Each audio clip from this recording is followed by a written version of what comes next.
The problem with Facebook is that it's keeping things from you. You don't see most of what is posted by your friends or the pages you follow. Now, pages can be businesses or they can be individual creators like I Freaking Love Science or my own page, Veritasium. When you post something on your personal page, it only goes out to a small fraction of your friends. Now, if they like it and engage with it, it'll be spread to more of them, but if they don't, the post basically stops there. And the number of people your post reached is never revealed to you. Now, imagine what this does to news feeds. Friends and family and pages that you don't actively engage with will disappear over time. This usually means that people you disagree with will vanish, leaving you with a newsfeed that's effectively an echo chamber of self-affirming views, the things you already think and believe.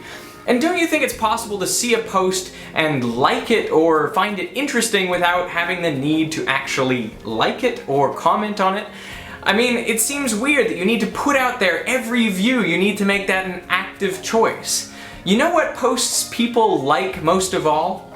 It's babies and weddings. Does this newsfeed look familiar? Now, Facebook would argue this filtering is absolutely essential. The average teen has about 300 Facebook friends, and the average user likes 40 pages. Each day, 4.75 billion posts are shared across the site. That's an average of about 4 per user. Who is sharing all of this stuff? It certainly isn't me.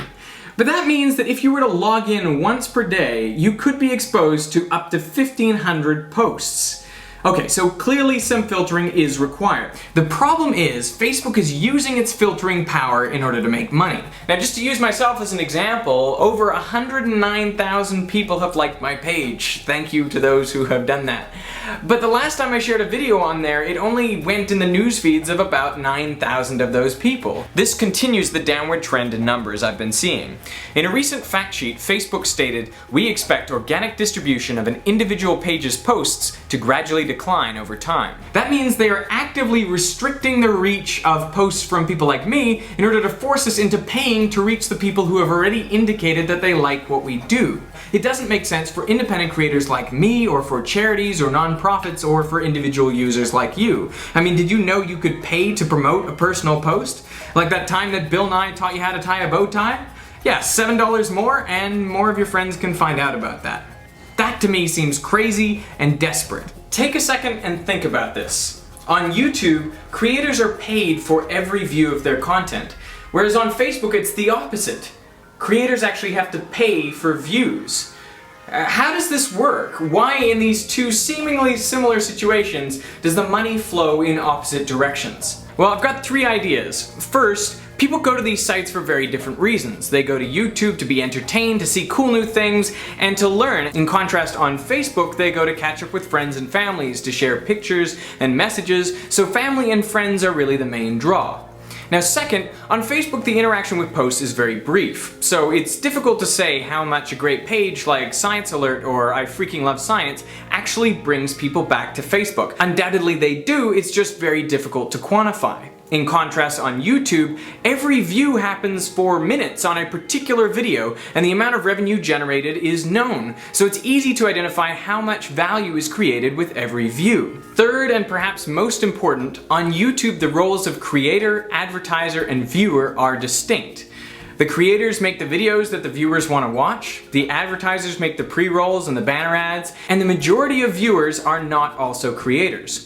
In contrast, on Facebook, the creators are treated like advertisers. They have to pay to reach the viewers. And viewers themselves are also creators, so viewers are also advertisers. You know, when Facebook launched the functionality that allowed us to promote personal posts, one reporter commented quite astutely that we are all now advertisers. And that is the problem with Facebook. We are all advertisers because Facebook can't figure out another way to monetize its humongous user base.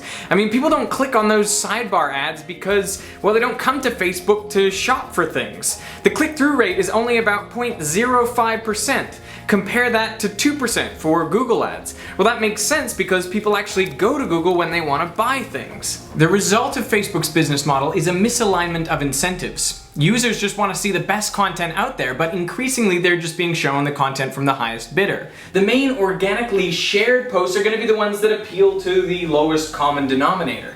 Plus, while you're trying to hang out with your friends and family, you're gonna see ads from big companies. In 2014, Facebook is set to launch video ads, and this from a site that has basically no video content. Compare this to YouTube, where the viewers want to see the best videos that match their interests. YouTube wants these viewers to see as much relevant content as possible, the creators want to reach as wide an audience as possible, and the advertisers just want to get in the middle of everything. The point is, the incentives of all parties are aligned.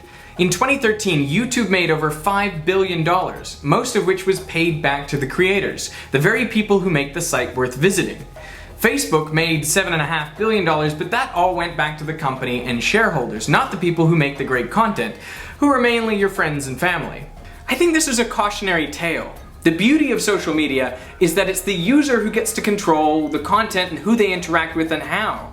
I mean, on Twitter, they don't filter any tweets, and every picture you Instagram goes out to all your followers, at least for now.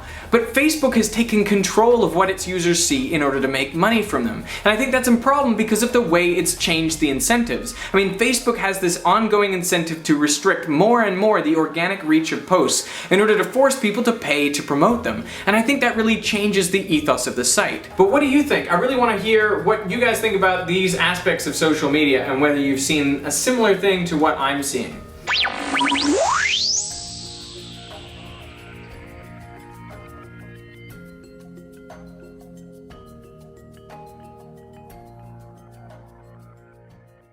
Just one last thing. I don't really expect Facebook to have great revenue growth prospects for the future because they've already basically saturated the whole developed world. And everyone, I think, is using Facebook as much as they ever will, which is about a half hour a day. In contrast, if you look at online video, people are only watching about 2 hours a week. Compare that to over 20 hours a week of TV. So I think online video still has a lot of room to grow, whereas Facebook may have reached its peak.